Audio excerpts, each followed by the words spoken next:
all made it here safely today. And I pray to God that your return and my return will be equally as safe. This evening you will hear me refer to God several times. I hope it don't upset nobody, because the God I'm talking about is not isms and osms. And the God I'm talking about don't need your validation. All right. And it bothers me when I see people reach a depth of ignorance where they feel they have to stand and argue about the validity of God. Well, that don't say nothing to me about the people they're arguing with. It says something about me about the person who's arguing about God. Because if a welfare mother said to Rockefeller, "You poor and ain't got no money," I expect her to say that. But when Rockefeller starts arguing with her, then I'm going taking my money out to Chase Manhattan Bank, because I know he broke.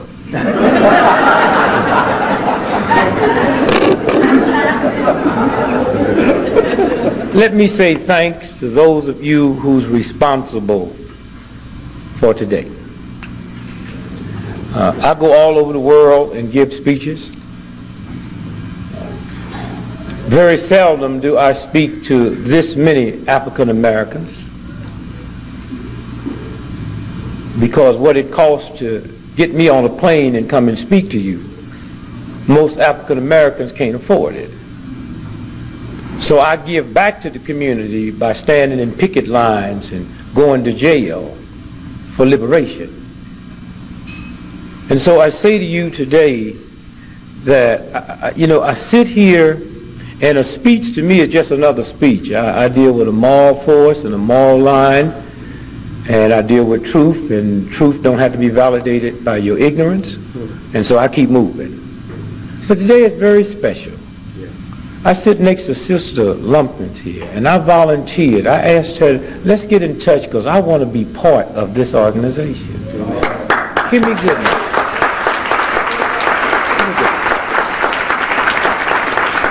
I want to be part of this organization because God gave me a vision about 25 years ago, and I saw something happening, and I moved on it. And I saw a system, and I moved into health, not knowing, I grew up like everybody else, that good nutrition is when whatever you like to eat, it was enough of it, and bad nutrition when it ran out before you got it.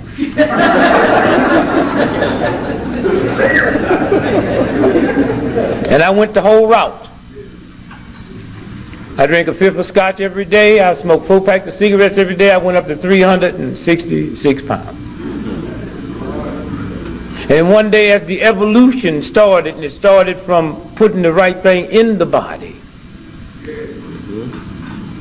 you better be careful about what you say you are, what you eat, because it means if you put animal in you, you are animal, and then why shouldn't you act like one?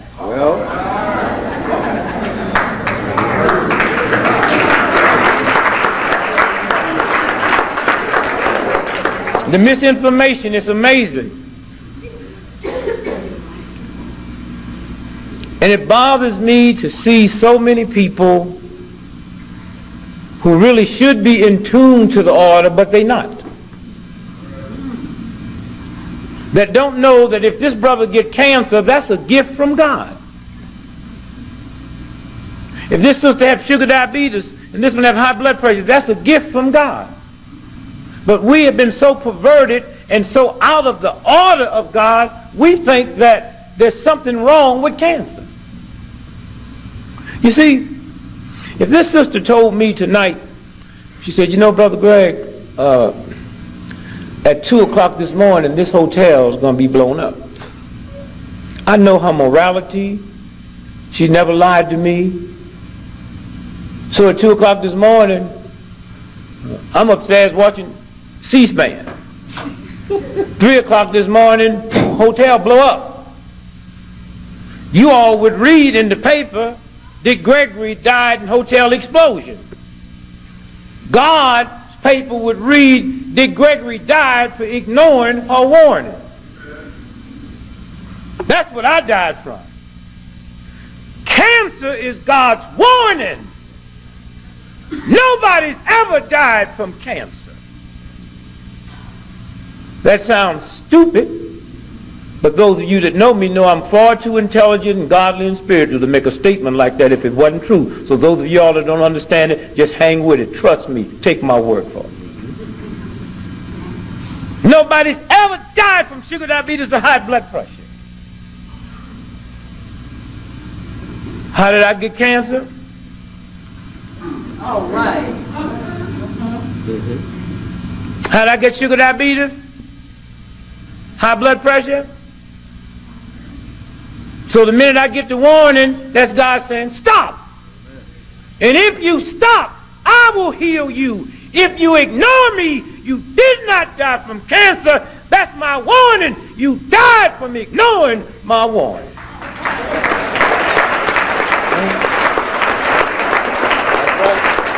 Anytime you hear somebody say, so-and-so died from cancer, so-and-so died from that, you know they are unattached to the universal intelligence.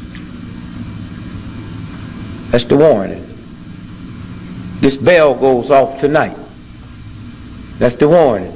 That means something up, get out of here. We so busy dealing with it, and the building burned down. We didn't die. We died from ignoring the warning. Yes. And so when I look at these sisters and these folks who've put this together, let me tell you, there is nothing on this planet more important than what is happening here tonight and with this organization. Amen.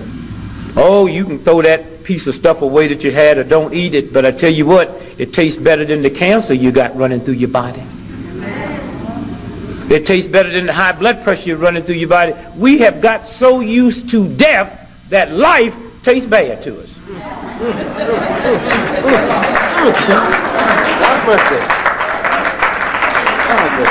But I tell you what, if there's someone in here that come in here that's dying, I'm going to give you a little tip. I don't know what you paid for your ticket, but get in touch with her. Just call her tonight and say, can you tell me how to fix this? And do nothing but eat what you ate here for 30 days. And whatever you have will leave. What is this here that this man has so messed me up so bad, got me eating for taste instead of for nutrition? Girl, I went by that, that stuff sure didn't taste good. But I tell you what, you notice something tonight when you go home, that strange feeling y'all had running through your belly on your Thanksgiving meal. Hello. Y'all know what I'm talking about? I mean, can we really be honest tonight? Yeah. You know what I'm talking about when you got to belch and fart at the same time? Y'all know what I'm talking about, huh? You know what I'm talking about? You got to belch and fart, and you can't do neither. And I think sometimes God do that just to hear you call God's name. Oh, God. Oh, Jesus. Lord, oh, Jesus. Oh, God. Oh, God. I'll never eat it again. And the minute you go, you go fix another one of them sandwiches.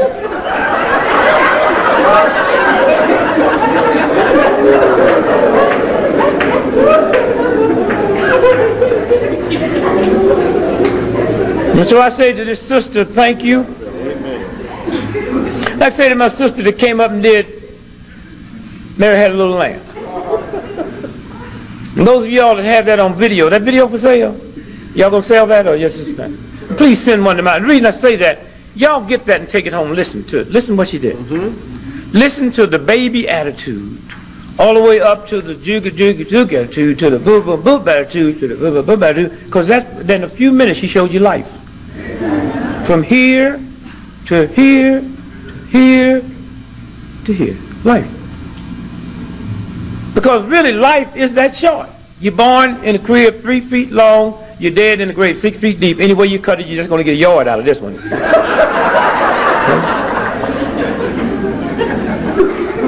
But my God, because of our ignorance, we have put so much misery in that yard. Y'all know God is a good God, and I really don't understand. No. If you clap, it means you didn't know it. That's like clapping because you find out Rockefeller's a billionaire. You have to be stupid not to know he's a billionaire. The The reason you clap, because you really don't know God is a good God. Because anytime you pray and ask God for something and don't get it, then something happened. Then there's a violation. There's nothing you have in your body, if you understand God, that tonight you can't go home and have it relieved immediately. And if you can't do that, then you're out of connect. You know what I'm talking about. If you can go to the bank tonight and put a card in and get your money, then how can a heathen bank have more compassion for giving you when you request it than your God? Come on. Then if God is a loving, compassionate God, then I must be punching in the wrong number. Y'all don't know how to pray. You don't pray to my God by talking to my God. That's a heathen prayer. Most of them prayers y'all praying is pimp prayers. God, give me this here. God, give me the money to pay my rent. You don't have to ask. God know that building going to burn down, and God fix it so you can't pay your rent so you can get evicted and be away from the fire. And what is this here? Y'all talk about God and treat God like God is some stranger. Come on now. What is this here?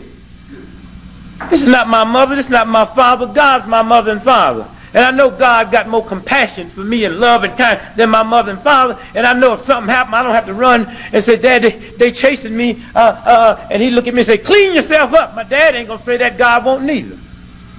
And I talk to my God the same way I talk to my friend. There's some Ku Klux Klans down there. I say, hey, shorty, look, I know you can handle them, because them white boys with them sheets on, the same father, mother God that put them here, put me here. So I'm talking to the father and mother of both of us. Well, and I know you can handle their behavior. I also know that fear and God don't occupy the same space. Health and sickness don't occupy the same space. quite true. And so let me just say thank you, my sister, for that. And let me say thanks to you for being here. I mean, there's a whole lots of places that's packing them in now that will never have their body exposed to what you was exposed to and what you're going to be exposed to. America had to stop playing games one day. Let me say thanks to all the work that went into making tonight possible. My job is very easy. All I got to do is just produce a body. A lot in it. And then get through and leave. Whole lots of work went into tonight. So those responsible for that, we say to you, thank you, and God bless you.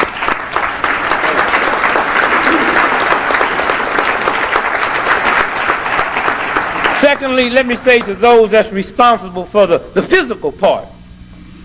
Let's look around. Somebody fix this table, fix this room up, fix the mic, put the lights up, and cook the food, served us. And when we leave here gone, somebody stays behind and clean this mess up behind us.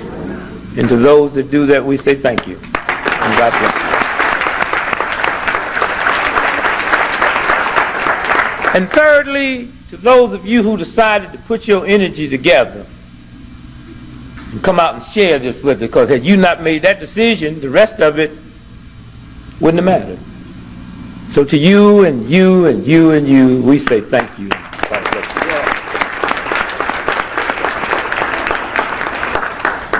you. The contradictions. Abundant life. That's what life is. And to even be hooked to that, associated with that. The race for good health. And y'all listen, y'all at the right place tonight. Because let me tell you, them white boys, they be sending codes. I don't talk in codes. See, I don't call white folks Europeans. They white. I call black folk black. Sometimes I really feel good, I might say nigga.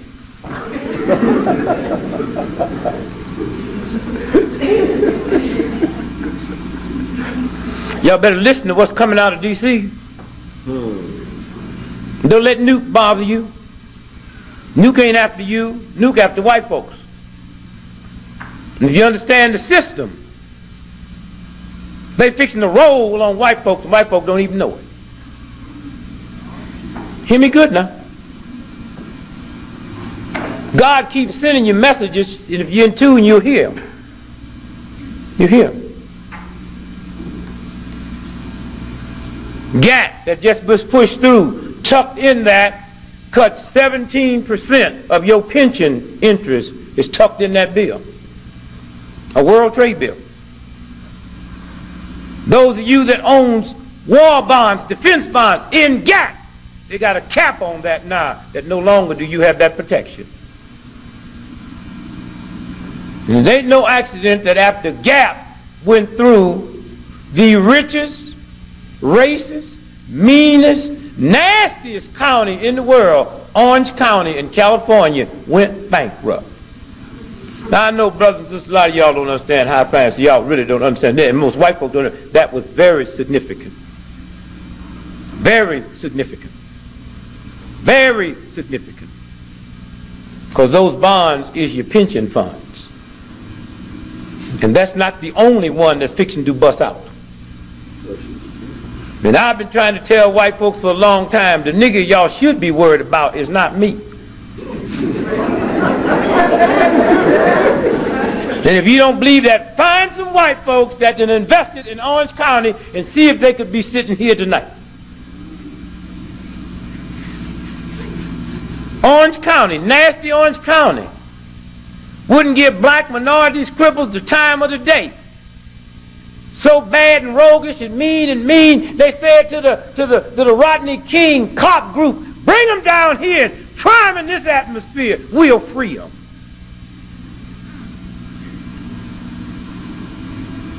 God says, you do to the least of mine.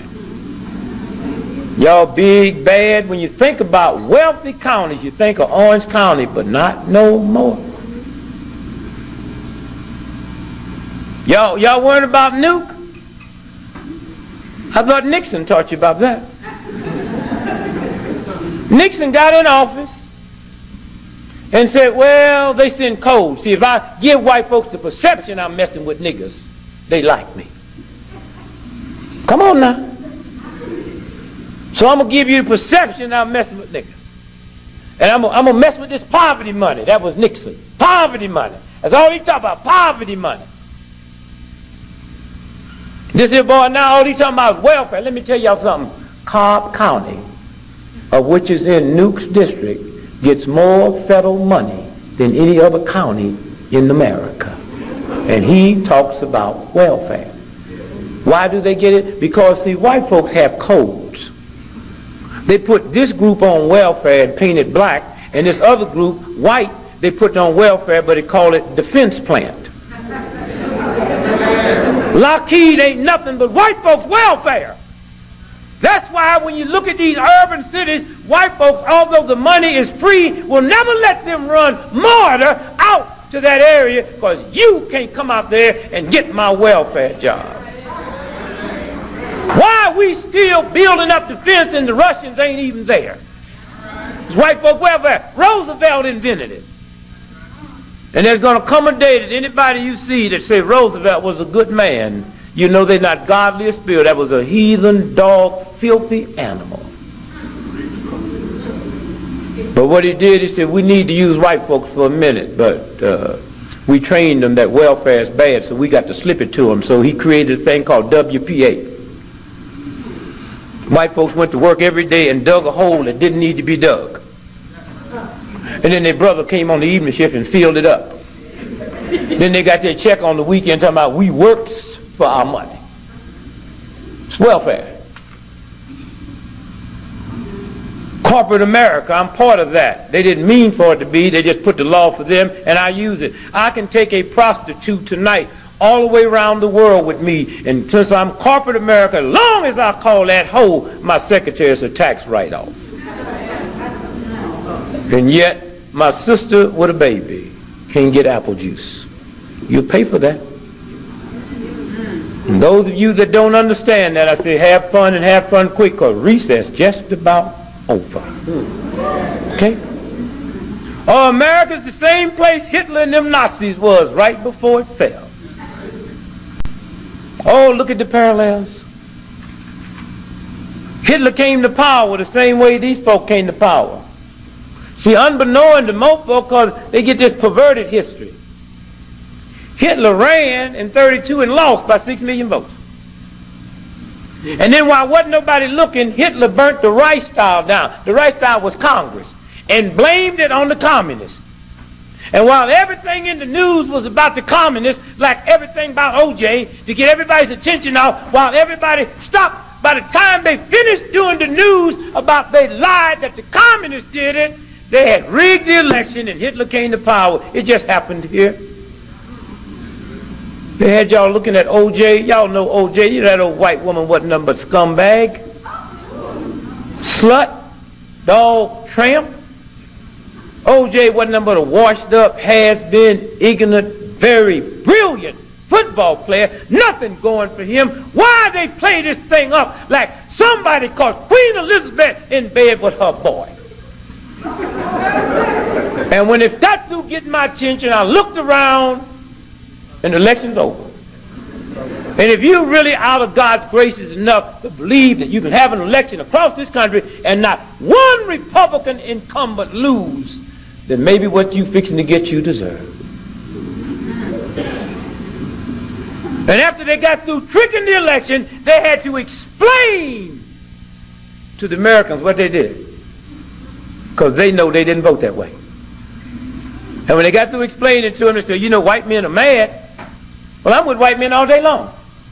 They ain't no madder today than they ever been. Matter of fact, white men is more groovier now than they ever been in the history of America. So why y'all trying to tell me to happen because white men are mad? And white boy is sitting there taking credit for something because they ain't got nothing else going for them. And those of you in this room know that never before in a 30-year period have a nation had two groups of people, black and white, made as much progress in spite of 99% of both groups lying to one another. Those of us that's decent and work with the Spirit have cast something over this country that we still have made more progress in a 30-year period than anybody in the history of this planet. That's true.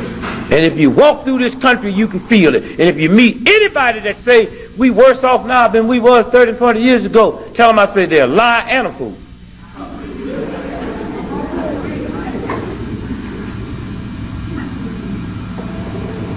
God's a good God. But God's a very dangerous God if your stuff ain't right.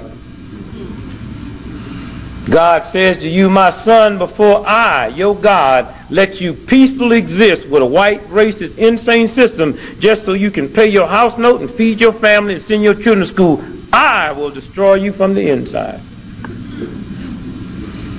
So once you understand that, then it's not hard to understand that black men in America smoke half as many cigarettes as white men, but the cancer death rate from smoking cigarettes is twice as high in the black community. It's not hard to understand why black folks in America, not racial proportion, we outdie white folks every way you can die, and yet we just 12% of the population except one. One way. I do not understand what happens to a white boy on the weekend with a six-pack and an automobile and an oak tree.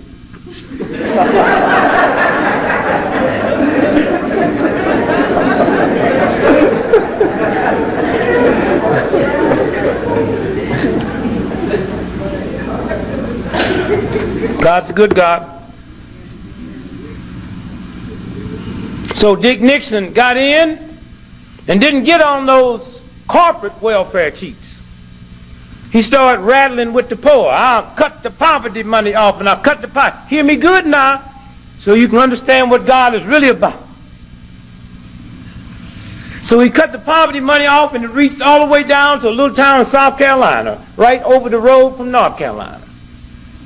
And a little bitty old puny, non-athletic looking Negro named Frank Wells lost his job when the most powerful man in the world cut off the poverty money.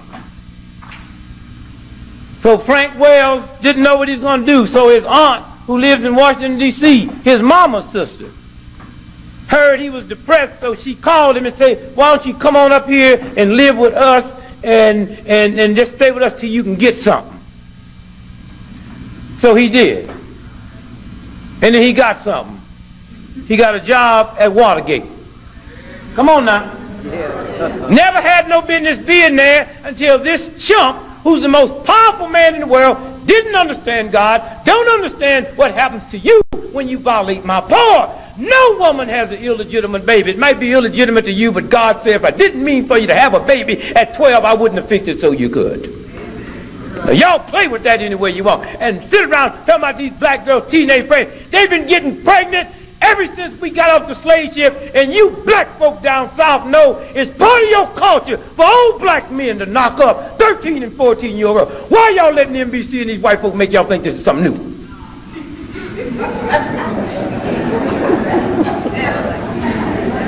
Or is it that it's different now that young black boys is knocking up young black girls? Not old black men.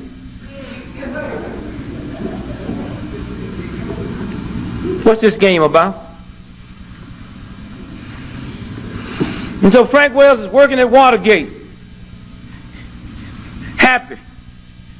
Dick Nixon and cut the poverty money off, and he lost his little gig, and now he's there in Washington, D.C., and he's walking down the hallway and he see a light on and tape around the door.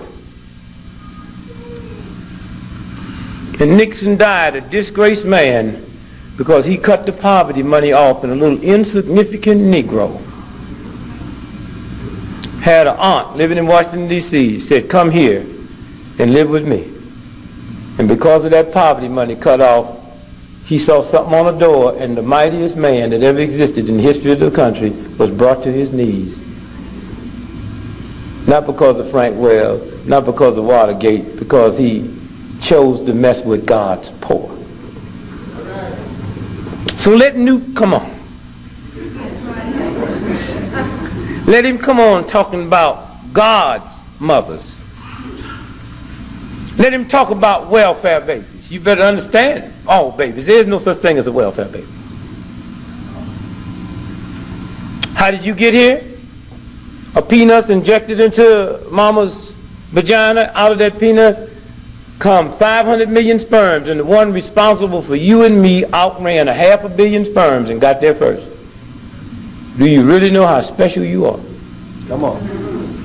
Do you really know, as you sit there now with all of whatever you got going for you or going against you, you are the product of 500 million creatures of God jumped out of another creature of God and hit that deck running and ran up them fallopian tubes and got there ahead of 500 million other creatures of God's new life. Oh, are you special? Are you special? And then he would sit here and look at all this deceitfulness. Can't pray in public school. Why not? Do y'all understand God? You understand exercise? That as God breaks down, cells die every second in his body.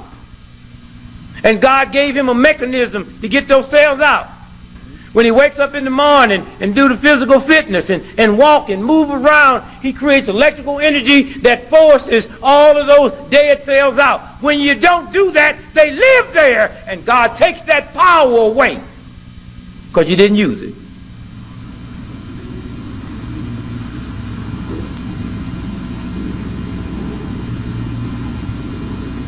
I'm 62 years old, went to public high school, public grade school, public college.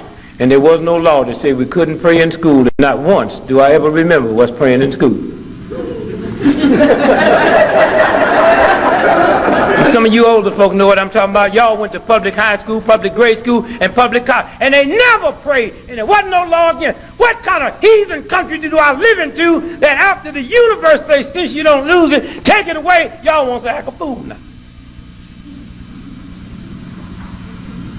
Had you been praying when it wasn't no law, it never would have been one.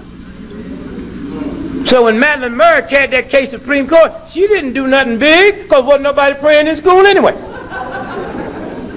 But we in such a stupid, ignorant society is after I say you can't do it, then you're going to rise up like you fighting a great battle for God. I'm a right to lifer. You can't have no abortion. A right to lifer is not the presence of life, but the absence of death. And I tell them when I look them in the eye, you against abortions, don't call yourself a right to life, because life means welfare mothers, means hungry people, means everybody on God's planet you would have compassion for. How can you be a right to lifer and ready for the electric chair? You cannot be a right to lifer and capital punishment at the same time. And capital punishment really bothers me.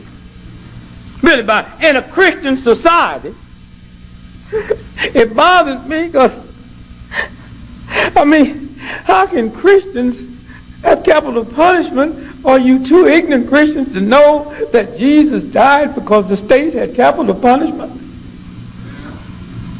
Jesus wasn't mugged to death. Jesus wasn't run down by a drunken chariot rider. Jesus was killed by the state. Which means if Jesus Christ comes back to America today and bugs the wrong people, they will give Jesus the electric chair. Then all y'all be walking around with big chairs around your neck.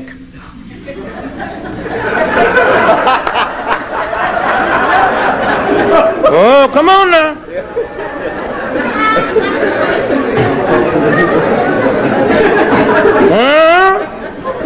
That's why the one time I don't go to church with y'all is on Easter. I cannot be around y'all singing that lie. Were you there when they crucified the Lord? That's a cheap song to sing 2,000 years later. You wasn't there then, and most of you wouldn't be there now.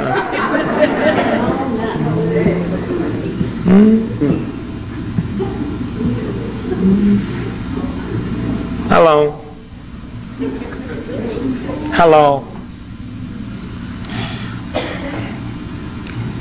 If you was principal of this high school that we're going to right here, give me a name. What's the name of this school? Okay, Booker T. Washington. Okay, all right. That's just one. Now, give me a mascot. What's the mascot? Bulldog. Booker T. Washington Bulldogs. Okay, you're the superintendent.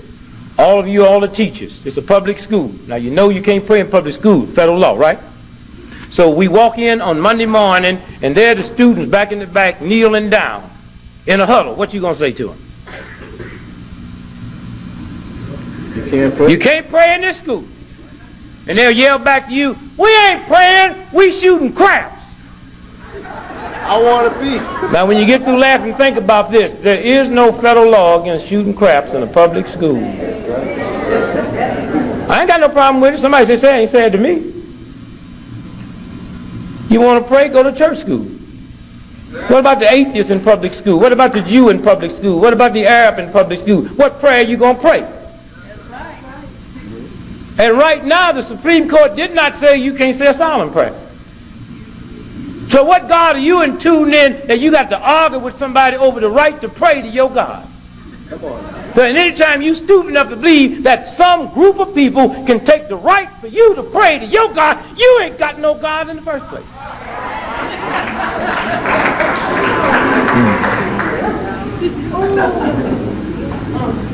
And so what school we in? Booker T. Washington. Then what is it? The Bulldogs. All right, now, watch this now. We're going to change the name. We don't want to be Bulldogs no more. We're a Christian society. We want to be the Booker T. Washington Green Jesus. All right, now, come on now. What's the church and state what? All right, give me a reading on that now. Church and state should be separate. So we can't call, our mascot can't be Green Jesus. Now that's a public school. Now there's a public school. Well, okay, then we're going to name it the Red Devils. When you get through laughing, Christian, think about, in a Christian society, we got public schools across this country named after the devil. What kind of fool is you? What God are you into? Heathens. And then your children come home with their helmet and a sweatshirt with a red devil with a pitchfork and horns, and then you Christians go to the game on Friday and pull for the devil. Go you devils. Go you devils. Hey Christian, who you for? The devils. You would be, wouldn't you? Come on now.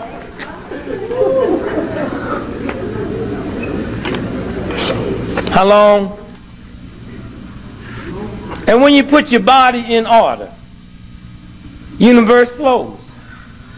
It's that simple.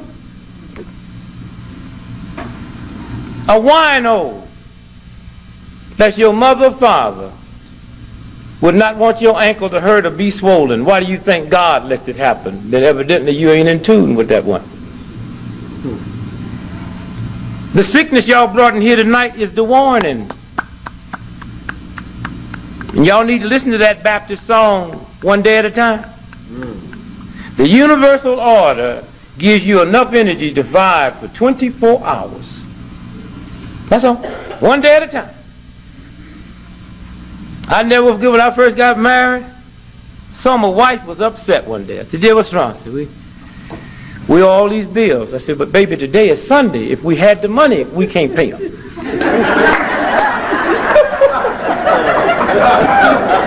So just do me a favor, baby. If you're going to get stressed out about some money that we owe, just do it Monday, Tuesday, Wednesday, Thursday, Friday. Saturday and Sunday, they're not there.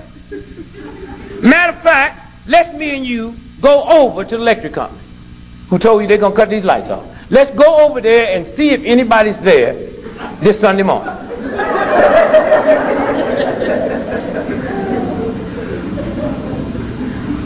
And one day I called home, my wife panicked. Said, oh, Greg, it's awful. I said, what happened? This $800,000 bill came here. I got upset. I hung up the phone. She called me back. Why'd you hang up on me? I never talked nasty to you, never hit you in my life. But I'm going to get on a plane. I'm going to come and bust you dead upside your head. She said, Greg, I never heard you talk like that. Well, woman, I didn't know you did to me what you did to me. She said, what do you mean? I said, you just told me that somebody owed me $800,000. She said, no, I didn't.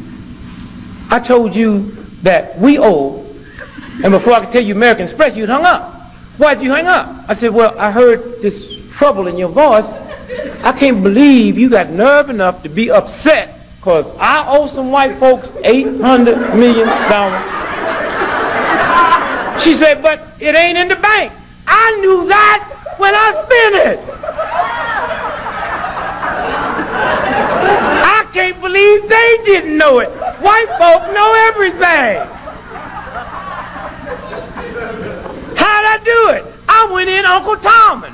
I was scratching where it didn't itch and saying yassa and not talking like I had any sense at all and made that white boy think I was going to get some bad stuff they were selling and he okayed it, and before it was sensitive, I went and got me a brand new Rolls Royce. A couple of other things. Now the bill done come due. My old lady upset. I said, baby, cool down because I ain't never going to pay. So you'll have bad credit for the rest of your life. So what?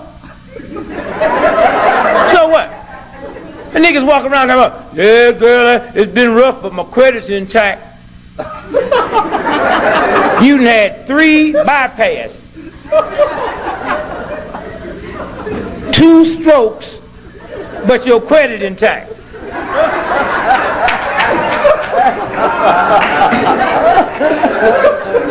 I swear to you, I ain't got no credit. Pocket full of money. But you're healthy. Healthy as y'all can be. Who care about credit? This filthy system gonna validate my integrity over a bill. Girl, I just, they repossessed my house. Y'all saw it on television, didn't you? Repossessed it. Put me out. I ain't paid a house note in 3 years. They came and repossessed the house. I stayed there a year after that because they didn't know how to handle me. They finally showed up. I asked my wife, I said, what do you think took them so long? She had nerve to have an attitude. I said, woman, we ain't paid our house note in 3 years.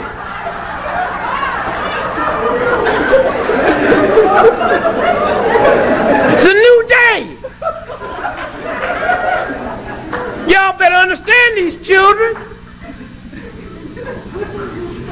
I'm so glad my son, one of my children, sitting here. Christian, stand up. Beautiful. Beautiful.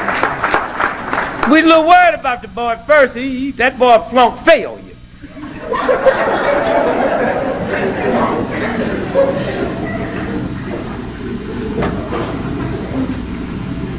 Thought we was going to have to send him to college and major in paint removal. And the boy went on out there and did his thing in a black college.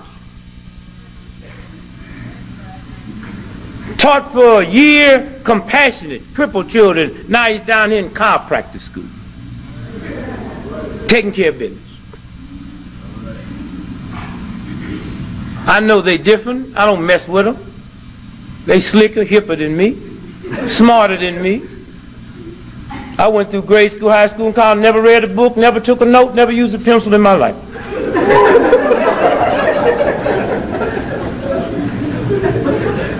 How old are you, son? Have I ever looked at your report card in my life? Never in my life. I told him school ain't nothing but a trick. The day you was born, all the wisdom and knowledge that God meant for you to have is locked into here. The rest of this is a manipulated game. And y'all go to school only as a form of entertainment.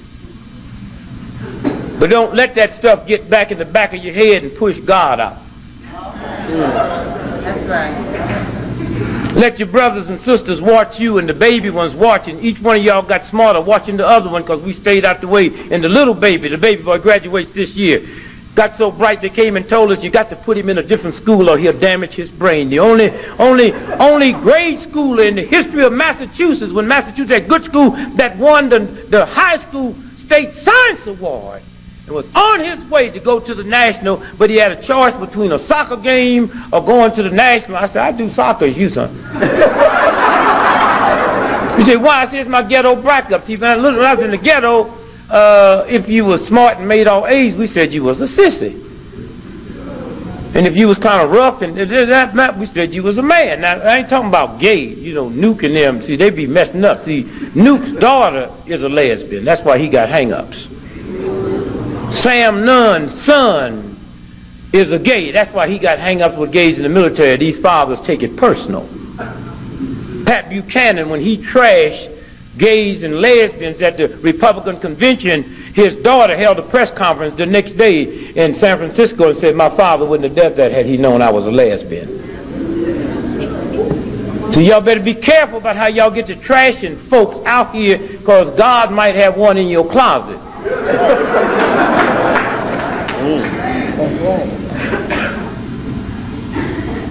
And so I remember when I was a little boy, never hit one of them in their life. Permit my wife to hit one of them. You cannot be godly and hit a child and all this old crap y'all got running down your head about spare the rod and spoil the child. That is a story about a shepherd boy and about sheep, and the rod is that stick that the shepherd boy carries, and all that parable means when the sheep get too close to the ledge, you hold it out and direct it. It had nothing to do with hitting a sheep. Now y'all go play your game. Look, you raise your children like you want to. But I tell you what, God trying to tell y'all something in America. 98% of everybody in old folks' homes, their children put them there. All right, now y'all go and beat them if you want to, but there's a God conscience in the top of your head that say that's not your mother, and all that old crap about honor your father and mother. I'll honor my father and mother if they're honorable.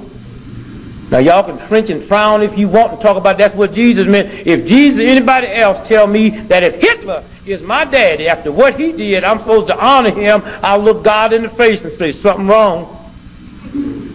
And if y'all are my children, I mean my children, and you sit here now and watch me rape 12 3-year-old babies and take an axe and split them in half, if you still got some honor in you for me, then there's something wrong with you, and they ain't got a mental hospital that should lock you up fast enough.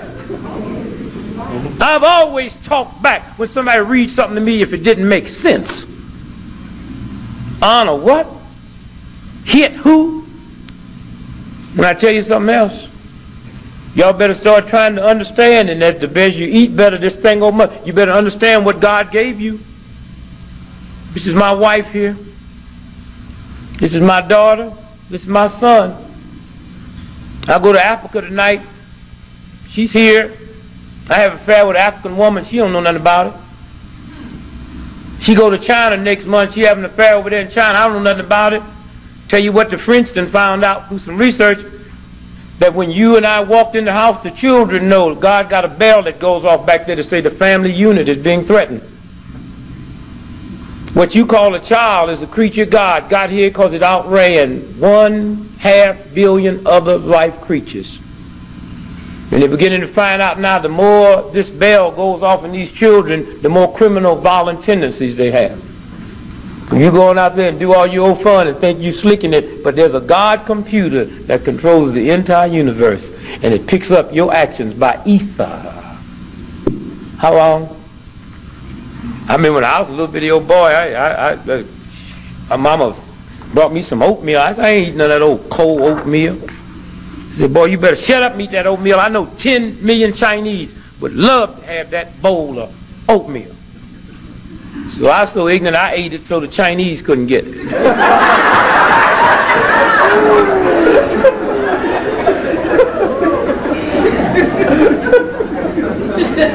Hello. Check this out. My oldest daughter, Michelle. Your mother said I saw her.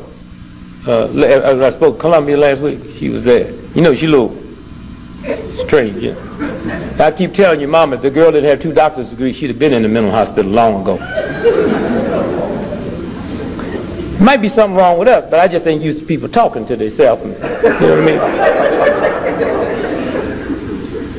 mean? Sending me checks in, Daddy, I just want to pay you back for this money I got last week, and I ain't talked to her in 2 months.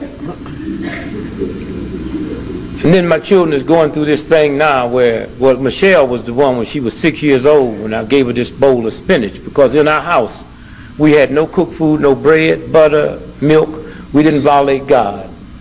No toast, no nothing. Fruit and vegetables, no cooked food, all raw. That's why they're healthy. That's why I got 10 children out here around this planet that don't even drink soda pop. One soda pop in your body makes your bloodstream 10,000 times more acid than God meant for it to be. Keep giving it to your children. They're going to give you something back one day. And so Michelle told me one day, she said, I don't want this spinach salad, Dad. And I thought about what my mother told me. She said, girl, I know 10 million Chinese. Something told me don't do that. Girl, I know 10 million Chinese would love to have that bowl of spinach. She got up on the table and said, name me 2.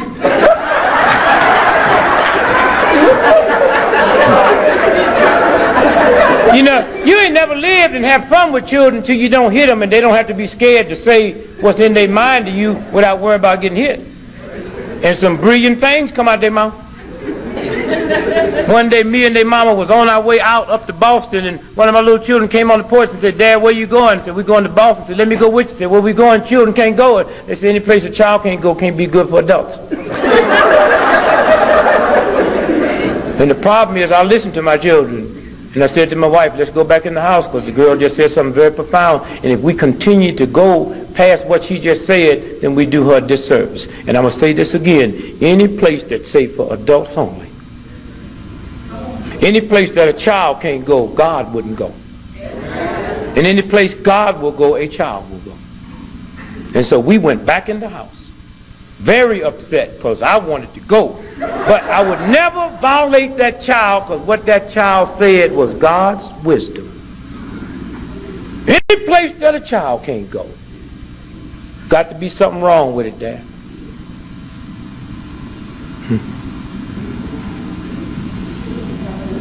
Michelle, I know 10 million Chinese that would love to have that bowl of spinach.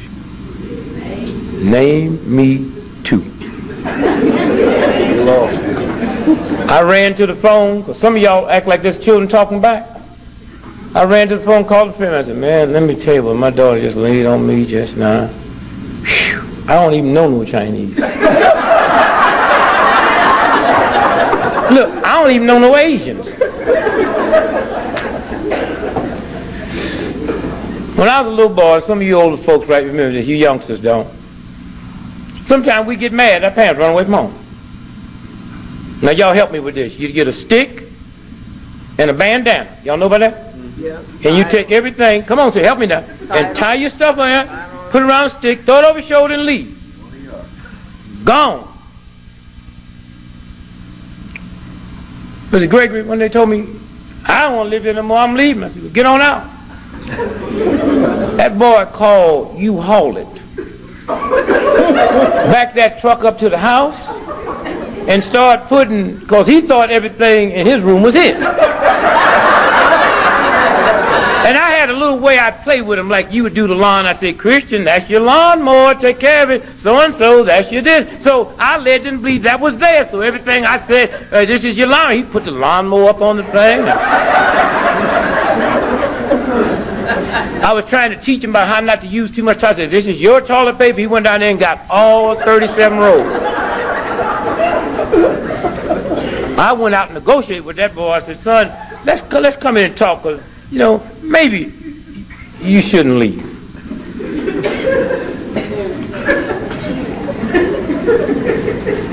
Somewhere.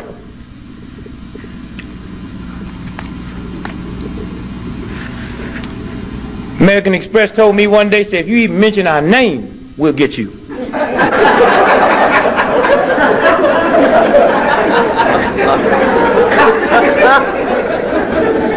You ever go to one of them bank machines and put your credit card in and get some money out? I wouldn't put one in and nothing came out but fog, and say, nigga, you know that account's overdrawn. And if you put that card in here again, you ain't seen the whooping this machine gonna handle.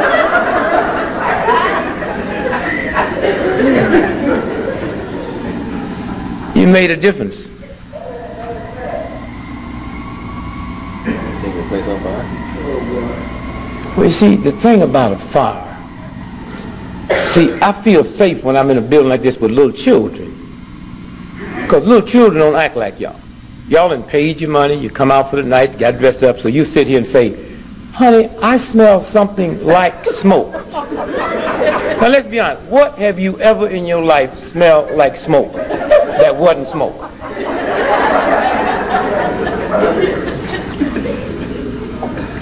I smell something like smoke. And if I was handicapped, I ain't gonna lie. If I was handicapped, I'd sit right up by that door, because I know if something serious happened, y'all would run off and leave me. I know that. I know that because y'all take my parking spot at the shopping mall. Now, I ain't gonna lie. I'm not gonna lie. I have been guilty. The first time I parked in the handicap parking wasn't my fault. It was about 30 years ago when they first said handicap. I thought that was for us. I jumped out my car and said, about time.